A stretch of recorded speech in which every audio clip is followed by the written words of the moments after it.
Bismillahirrahmanirrahim. Assalamualaikum warahmatullahi wabarakatuh. Alhamdulillahirabbil alamin wa bihi nasta'in wa ala umuri dunya waddin wa ala alihi wa sahbihi ajmain amma ba'du. Pada kesempatan ini saya bersama rekan saya dari kelompok 2 akan membahas mengenai ilmu aswat. Di sini saya sebagai pemateri utama akan menjelaskan mengenai pengertian ilmu aswat.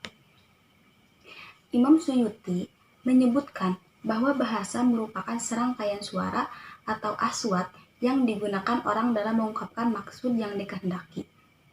Ilmu bunyi merupakan ilmu yang mempelajari bunyi-bunyi bahasa. Lantas, mengapa bunyi harus dipelajari? Karena wujud bahasa yang paling primer adalah bunyi. Ilmu bunyi merupakan cabang dari ilmu-ilmu linguistik. Meskipun pada realitanya, ilmu bunyi memposisikan tidak hanya bunyi, karena ilmu ini merupakan ilmu yang luas yang mencakup banyak cabang yang berbeda. Begitupun orang-orang yang menekuni yang menyeru tentang makna-maknanya kepada ahli fonologi atau orang-orang yang ahli dalam bidang ilmu fonologi. Nah, istilah fonologi ini berasal dari bahasa Yunani, yaitu fon yang artinya bunyi dan logos yang artinya ilmu. Secara harfiah, fonologi adalah ilmu bunyi. Fonologi merupakan bagian dari ilmu bahasa yang mengkaji bunyi. Dengan demikian, dapat disimpulkan bahwa fonologi adalah cabang ilmu bahasa atau linguistik yang mengkaji bunyi-bunyi bahasa, proses terbentuknya, dan perubahannya. Sekian dari saya. Materi selanjutnya akan disampaikan oleh Ruhiyat Ahmad.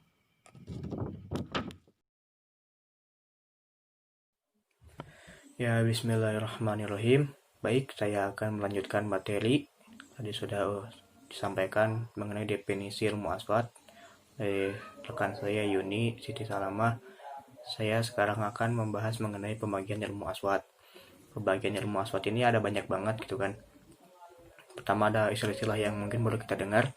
Ada istilah fonologi, fonetik, istilah lagi fonemik gitu kan, banyak banget. Saya akan membahasnya satu persatu supaya kalian semua paham gitu.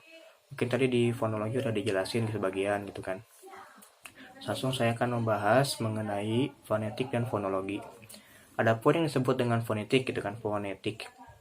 Fonetik adalah ilmu yang membahas tentang bunyi-bunyi bahasa tanpa melihat fungsi bunyi itu sendiri sebagai pemeran makna atau tidak dalam suatu bahasa. Jadi tidak dilihat gitu perbedaan maknanya gitu, jadi sesuai yang kita terdengar aja, tidak mempedulikan mengenai maknanya gitu. Ada contoh kata salam dan malam, itu teh tidak di fungsinya itu kan beda makna itu kan, tapi karena fonetik tidak memedulikan, yang penting ada ke mirip-mirip aja gitu. Atau kayak contoh lagi kayak halus dan alus, nah itu kan mirip-mirip juga. Terus tadi disebut dengan fonologi, ya fonologi itu udah di bahasa Yunani gitu kan. Fon itu adalah bunyi, logi adalah logos itu kan, artinya ilmu. Jadi fonologi adalah singkatnya adalah ilmu yang bahas fungsi bunyi gitu kan. Udah, lanjut saya akan membahas mengenai tadi kan fonetik. Ada juga pembagian-pembagian fonetiknya gitu. Ada 3. Yang pertama, fonetik artikulatoris. Fonetik artikulatoris adalah cabang fonetik yang mempelajari tentang mekanisme alat-alat bicara manusia. Jadi ini sebagai sumber suaranya gitu, sumber-sumber suaranya. Contohnya kan alat manusia, alat bicara kan mulut misalnya teh. Itu adalah sumbernya. Yang kedua adalah fonetik akustik. Fonetik akustik adalah cabang fonetik yang mempelajari bunyi bahasa dari segi bunyi sebagai gejala fisiknya gitu. Jadi sebagai fisiknya atau sebagai medianya gitu bisa. Nah di sini tuh ada 3 yang harus diperhatikan. Ada frekuensi, ada amplitudo, dan resonansi. Di frekuensi itu kalau kalian ingat gitu kan, kalau dulu di fisika saya pernah belajar, jadi banyaknya getaran atau banyaknya bunyi dalam satuan sekon atau waktu. Jadi berpaut itu kan, berpacu dengan waktu, frekuensi itu. Yang kedua adalah amplitudo.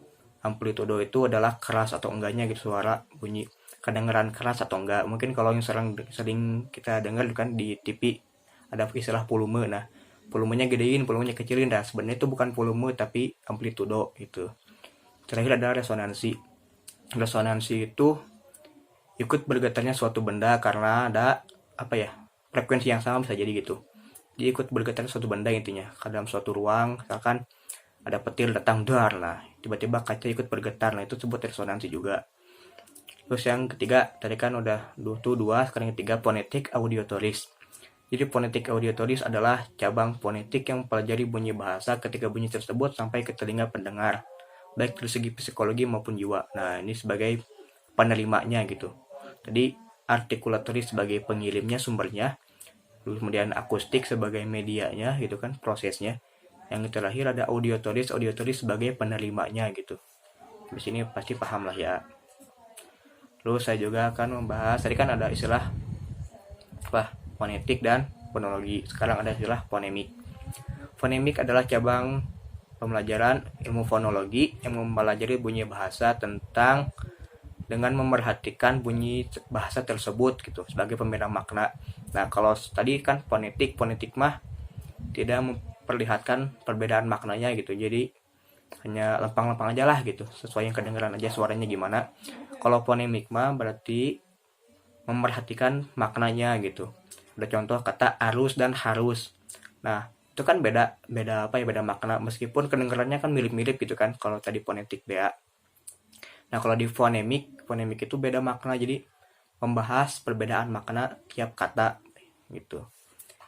Dengan kata lain itu kan kalau dibaca lagi, fonemik adalah cabang studi fonologi yang menyelidiki dan mempelajari bahasa atau sistem fonem atau bahasa dan fungsinya sebagai pembeda arti. Nah, itu kan pembeda artinya ya.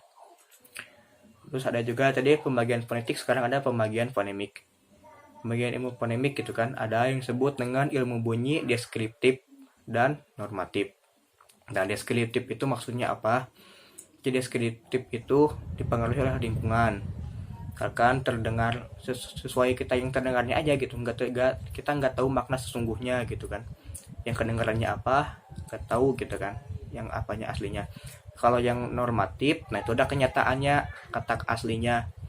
Contoh kata aslinya itu ngomong harus tapi kedengarannya harus, atau jadi contoh lain lagi juga, kita harusnya ngomongnya salam tapi kedengarannya malah malam. Nah, itu perbedaannya ya, deskriptif dan normatif. Deskriptif adalah yang kedengarannya, kalau normatif adalah faktanya, kebenarannya. Yang kedua ada sinkronik dan diakronik. Nah, kalau sinkronik juga tuh hampir mirip-mirip ya. Jadi kayak deskriptif lagi gitu dari segi penjabarannya. Terus ada diakronik. Nah, diakronik itu berhubungan dengan histori gitu kan. Nah, setelah maksudnya histori itu ada waktu gitu kan, waktu. Nah, setelah kita mendengar, nah kita ada waktu ke waktu kedenger lagi. Nah, ternyata saya tuh yang pertama salah dengar gitu. Jadi ada ini perbedaan, sebuah perbaikan kata gitu kan. Harusnya ngomong ini, setelah dengar ternyata saya salah gitu, salah dengar yang gitu. Terakhir ada ilmu bunyi komparatif dan kontrastif. Komparatif itu berarti sebagai membahas mengenai ada perbedaan atau kesamaan kata gitu kan. Intinya gitu, kayak misalkan ada bahasa Inggris dan bahasa Perancis. Mungkin ada kalimat-kalimat yang mirip namun beda artinya gitu kan, beda maknanya. Terus ada juga yang disebut dengan kontrastif, yaitu kontrastif itu juga kontras gitu kan. Kontras itu berbeda. Jadi berbedaan gitu kan, jadi kesamaan gitu kan. Perbedaan orang Indonesia dengan orang Arab. Nah, namun dalam perbedaan itu aja pasti ada kesamaannya gitu kan. Berarti pernah ada kesamaannya, entah apa itu. Itulah kontrastif. Ya, mungkin itu saja yang dapat saya sampaikan ya. Jadi intinya pembagian itu ada banyak banget.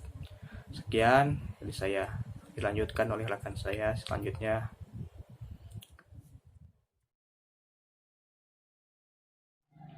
Baik, saya akan melanjutkan materi, yaitu materi ketiga tentang kedudukan dan urgensi ilmu aswat dalam pembelajaran bahasa. Sebagaimana yang kita ketahui bahwa ilmu aswat adalah cabang dari ilmu bahasa yang membicarakan perihal bunyi ucapan yang dipakai dalam bercakap-cakap, sekaligus mempelajari bagaimana mengucapkan bunyi-bunyi ucapan itu dengan benar dan baik. Hal ini sangat penting karena ini merupakan aspek awal bagi orang yang ingin belajar bahasa. Karena apabila unsur ini tidak diperhatikan, maka bahasa yang dituturkan tidak akan dipahami dengan baik. Dalam ilmu aswat, terdapat penjelasan yang berbasis pembelajaran dalam unsur bahasa asing dan memperjelas fenomena linguistik pada semua tingkatan, sebagaimana akan diperjelas. Nah, yang pertama yaitu ilmu aswat memberikan penjelasan dalam pembelajaran sorob.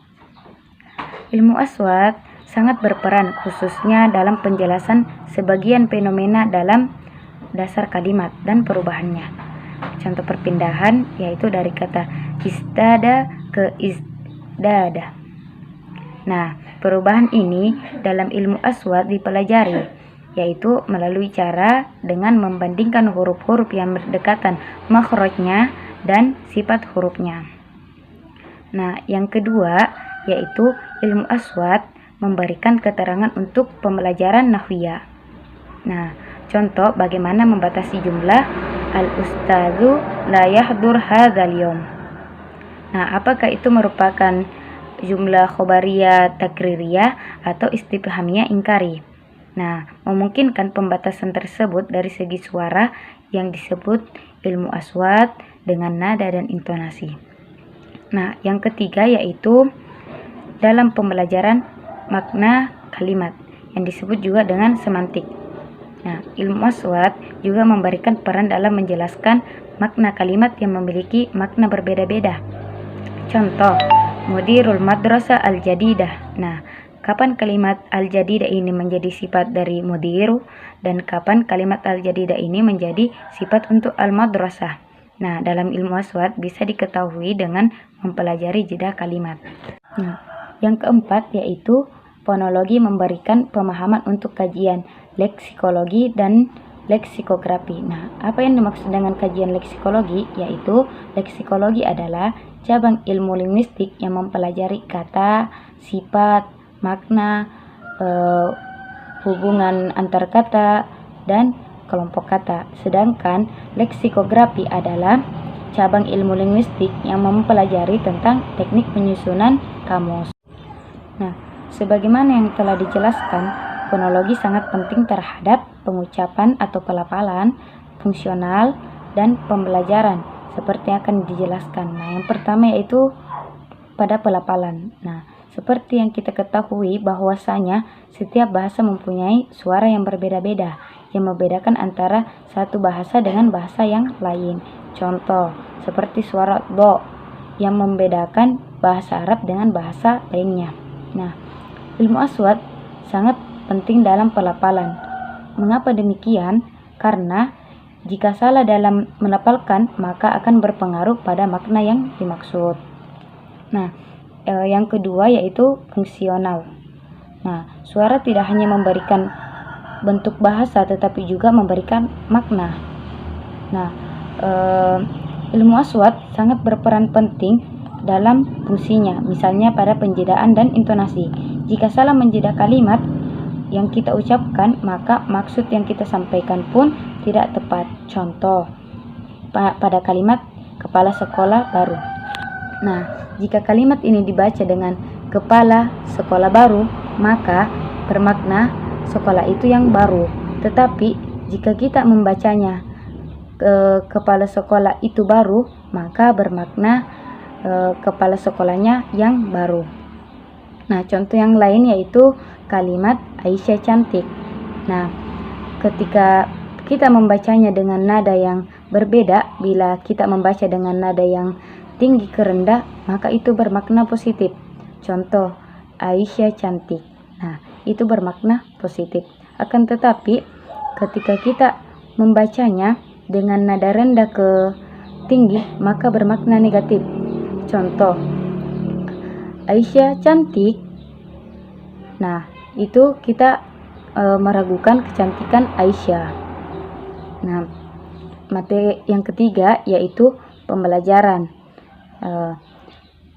Bahwa ilmu aswat sangat berperan penting dalam bidang pembelajaran karena ilmu aswat menjadi pokok atau dasar keterampilan yang lainnya.